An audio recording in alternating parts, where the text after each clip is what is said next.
and between he can go coming again all over again to the company after giving it 3 years of cooling period. That is, first 10 years he will work. After that 3 years of cooling period. After that he can come back as independent director as such. There is no bar on him to continue as a director, but he cannot continue as independent director. Please understand this nuance here. He has served for 10 years. From 11th year also he can continue to be director on the board, but he will be not called as independent director. That's all the point they are making. But if he continues to be director on the board beyond 10th year, then he will not get the independent status. If he wants to regain independent status, there should be 3 years of cooling period. That is 11, 12, 13 years. He will not have any association with the company in any form. After that, he can come back as independent director if at all. And the reappointment, the second term reappointment, I am talking about second 5-year appointment, can be done based on performance evaluation. There will be performance evaluation of the director, and performance evaluation should result into, should direct that, to suggest that he is fit to be appointed again. That performance evaluation report also should be part of the explanatory statement to be sent for the special resolution, based on which special resolution may be passed. So performance evaluation is becoming an important requirement under the Companies Act. As far as the corporate governance norms are concerned, the same things are reiterated but slightly in a different way. Independent director is already serving today. As of today, he is serving as the independent director for 5 years or more already. He can be getting only one more term of 5 years. He can't get beyond that. That is, somebody has been an independent director for the 6th year, let us say today, as of today, and he can become independent director for another term of 5 years only. He cannot get 10 years. Whereas the Act may think in terms of giving 10 years from the date of making the Act effective, that is 1/4/2014 to 10 years, 2024. The corporate governance norms is not giving that kind of a tenure. What it says is, from the date of the circular is yet to come about this new corporate governance norms, but the content is already out. Let us suppose for a while that once 1st October is what is the date given for the new corporate governance norms to become effective. So from 1st October, other than 1st October, if somebody has completed 5 years of term, from then he will get only for 5 more years, and therefore effectively 2018, 2019 will be the term by which he has to be losing his independent status. That's an important point to be noted. And reappointment shall be based on performance evaluation done by separate meeting of independent directors. This is an important point. In the Act, the performance evaluation has to be done by the whole board. In the Act, the performance evaluation must be done by the whole board. Whereas in the case of new corporate governance norms, it says performance evaluation has to be done by independent directors separately. Now the question is whether the evaluation will be done 2 levels, possibly 2, yes, because whole board has to do the performance evaluation, and also independent directors have to have evaluation. Maybe the independent directors evaluation will get submerged into the performance evaluation of the main board probably, but as far as new corporate governance norms are concerned, it's very clear that performance evaluation has to be done by the independent directors separately in their meeting. And then, how did the performance evaluation happen? Has to be disclosed in the annual report. It's a very interesting discussion, because as such, how the performance should be evaluated is not said in the Act and nor even the corporate governance norms. But they say you have to do the performance evaluation. The expectation is that as 6,000 listed companies will start evaluating the performance of the independent directors, norms will get evolved by themselves. First year, second year, third year. By the third year, you will find that the whole industry is evaluating the performance of the independent directors in a more or less the same broad parameters, and therefore they are allowing the performance evaluation parameters to get evolved over a period of time. By evolution is possible only by disclosures, and therefore performance evaluation criteria should be disclosed in the annual report is the expectation of the revised corporate governance norms. How practicable it is to implement all this? This was a question asked, and SEBI sharply reacted to saying that we know how to implement. We know how to implement, we ask you the right questions. So what they are saying is comply or explain is the methodology through which they are going to make this to implement it. So actually there is a huge shift in SEBI's thinking also. They are moving from, they are saying that the frameworks created, now enforcement is the way which is going to happen. They are empowering exchanges to levy penalties and fines left, right and center on companies if they don't follow the corporate governance norms. Already 30th September 2013, there's a circular which gives a list of penalties on companies for non-compliance with the listing 49 criteria. So the same criteria will be applicable, will be made applicable. The fines have got different natures. What they say is that fine on the company, fine on the promoter, freeze the shares of the promoter, move the company from trade to trade. There's so many ways in which they are trying to put the company into this kind of conversion. That's what they are saying. And yeah. But it will be difficult for companies to get the independent directors.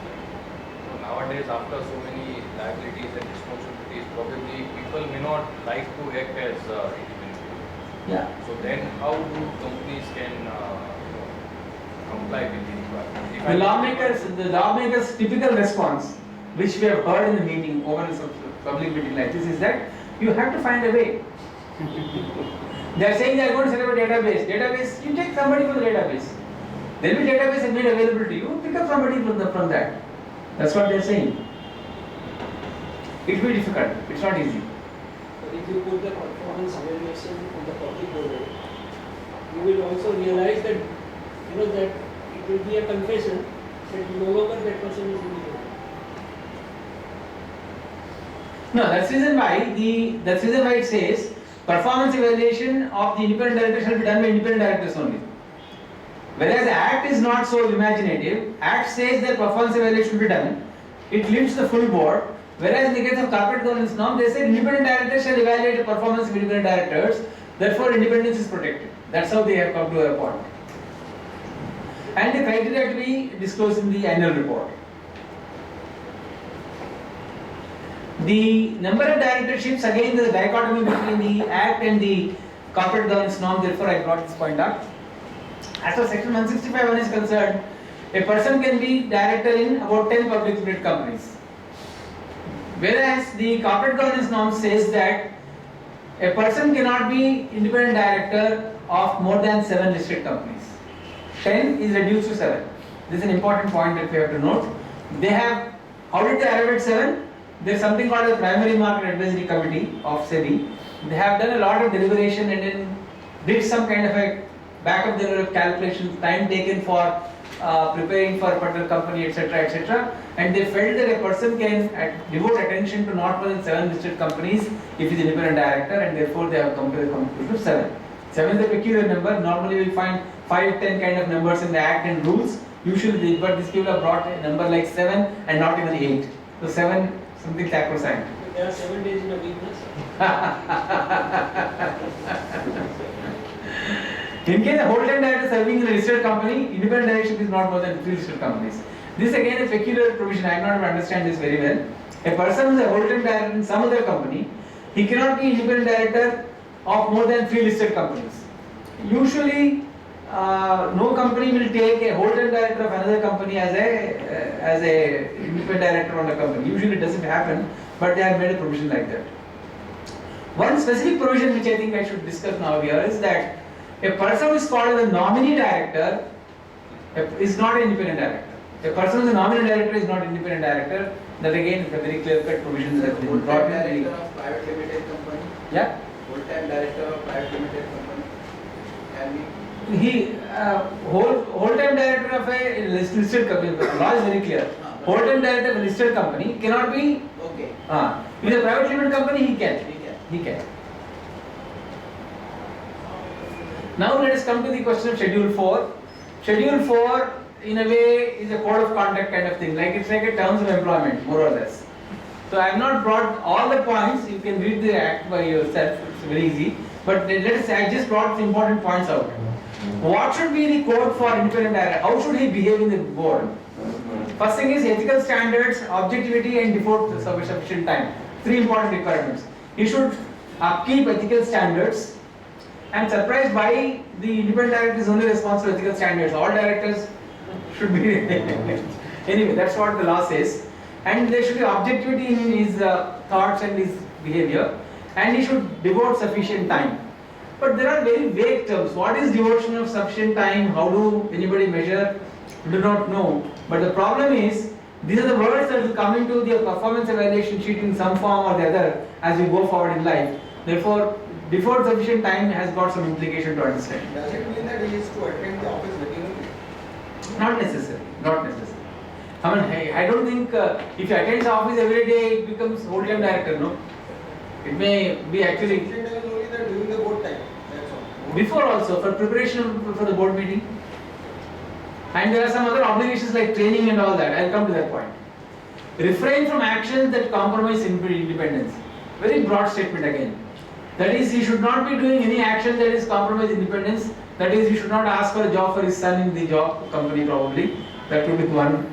Some similar things, like wherever he's trying to expect some pecuniary relationship or kind of a reward or some kind of quid pro quo, that should not happen. That's what I'm saying, he should be a sage.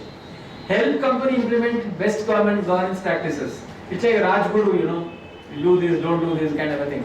He has to stand by the company and say, help the company implement best corporate governance practices. So what is best corporate governance? Yeah.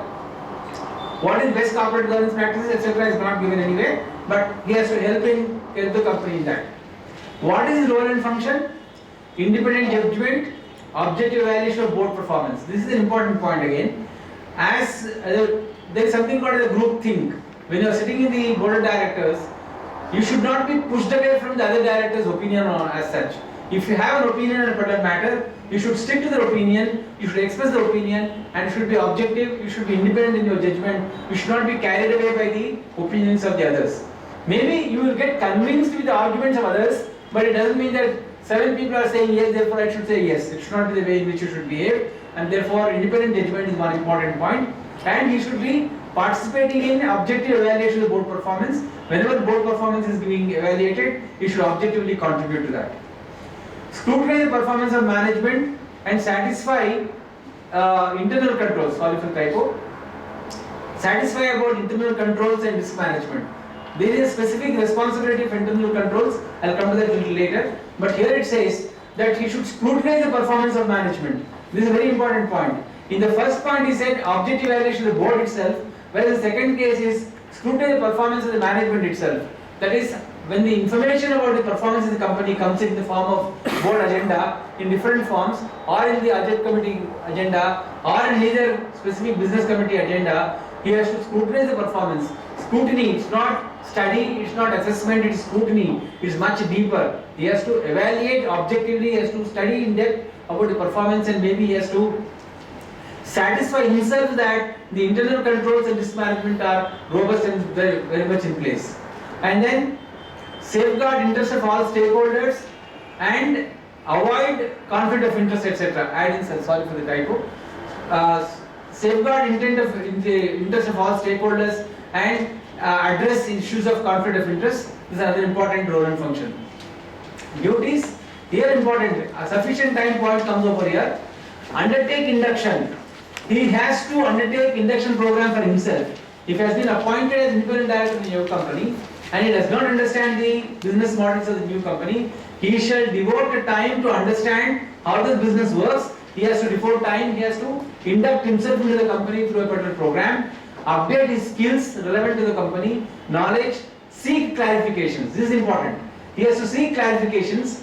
When they seek clarifications, somewhere else it says that whenever he has a question, the independent directors shall have the right to appoint external experts to get the information out from the company or have assessment of a particular agenda item before them. That is, they should exercise their independence and say, my dear company, please spend so much money on this special expert to help us understand this particular business phenomenon. That kind of what you call independence they have to exercise. Therefore, they have to seek clarification, strive to attend all the meetings, participate constructively in the meetings.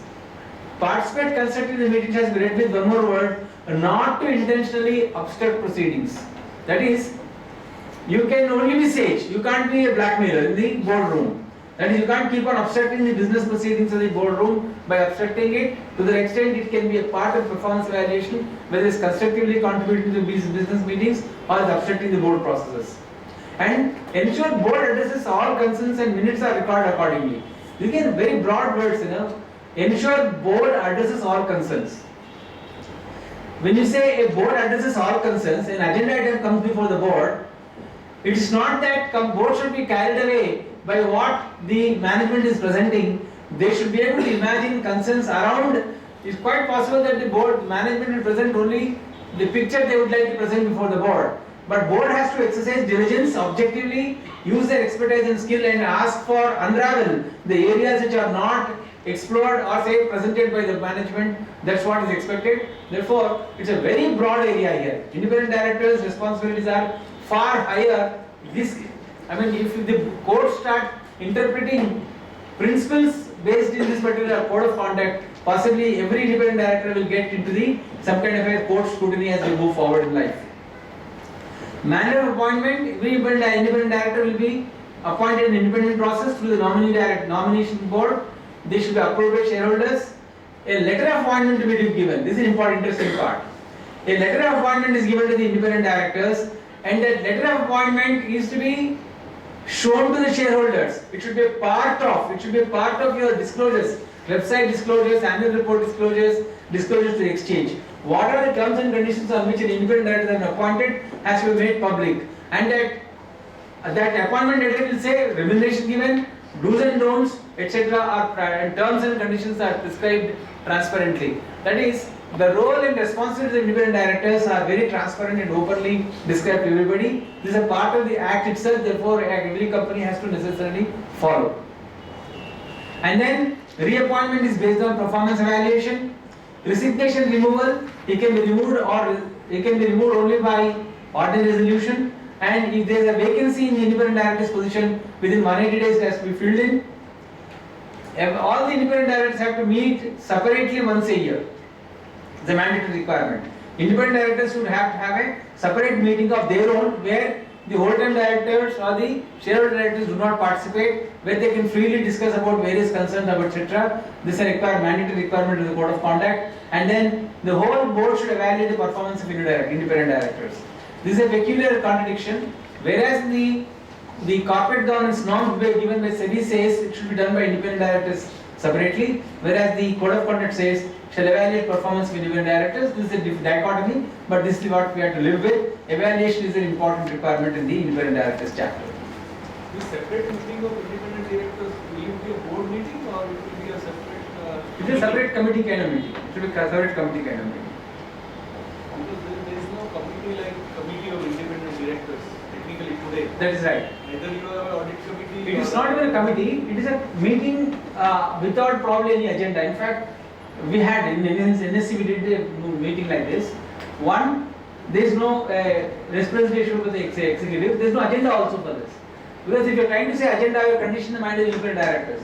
Therefore, independent directors, the company secretary will have the responsibility of saying, sir, your meeting is held now. He is convened for this day. I have checked with all the directors, they are available for this. Please meet at so and so place. It is for the chairman to decide. There is a concept of lead independent director. It's not coming out anywhere in the discussion papers yet, but I am sure lead independent director concept will come up in life. That lead independent director will decide the venue where they are going to meet and convene. Maybe company secretary will help in ironing out the diary differences. So the moment a convenient date and time is decided, so independent directors will meet there. Agenda not known. Minutes probably have to be kept. If the lead director says minutes have to be kept, company secretary will have to go and record it. That's how it's going to happen. It is expected that company secretary is an independent person by himself, and therefore he will have to keep the minutes. Sir, That's right. Sir, remuneration of the independent directors, remuneration of the independent directors is based on the performance evaluation. Not in the sense of an employee's thing. Remuneration is decided and passed by general body. So that's why it stays. But you can't say that since you are not performed, you will get 70% of your salary. No, it's not like that. Then what is the basis for performance evaluation? Performance evaluation is essentially for whether it's fit for reappointment or not. Only for reappointment. That's right. That's all. Yeah. There's no other way. Performance evaluation criteria is given. Going forward, I will not be surprised. Within 1 year or 2 years of this particular rule, they will say that performance of the independent director shall be disclosed in the annual report. That will come. So after that, a particular independent director is performing well or not will be known to everybody. And after once it is in the public domain, people can assess, understand whether they can continue or not. That's how it's going to be. No professional with dignity would like to be part of this kind of public evaluation process. That's what he observed. No, it's very difficult to get independent directors. Is a problem. But that's what I'm saying. He should be a sage in the sense of the term. Completely, not connected with anything. ठीक है, हम जाते हैं, उपदेश करके आ जाते हैं. That's what kind of what happens. Vidhu is a fit person. Yeah. Vidhu is a fit person for you. From Mahabharata. That's what I'm saying. At present, who are the independent directors mostly?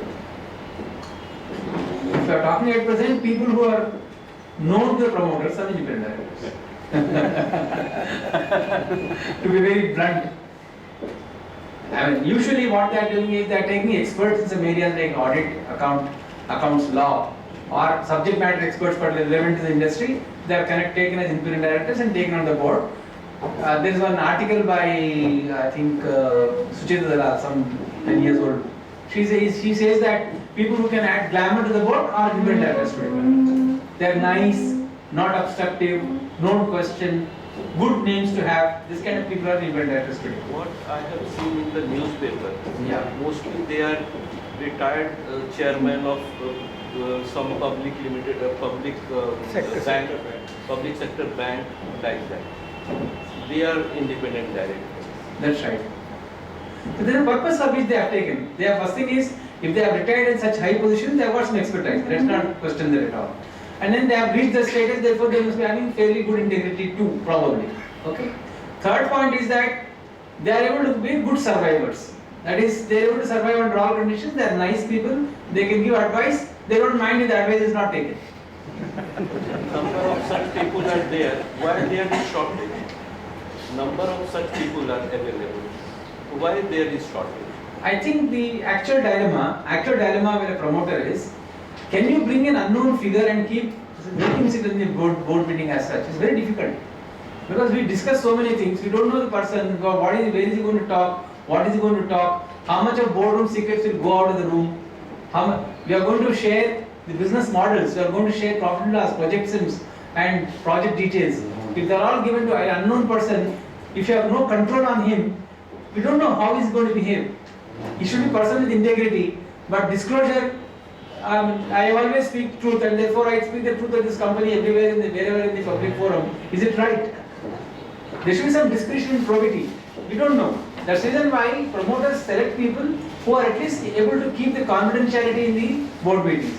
That we are not guaranteed anymore. If you are picking up somebody from the database and put him over here, we don't know what is he working for, what is the agenda, we have no idea. This is the real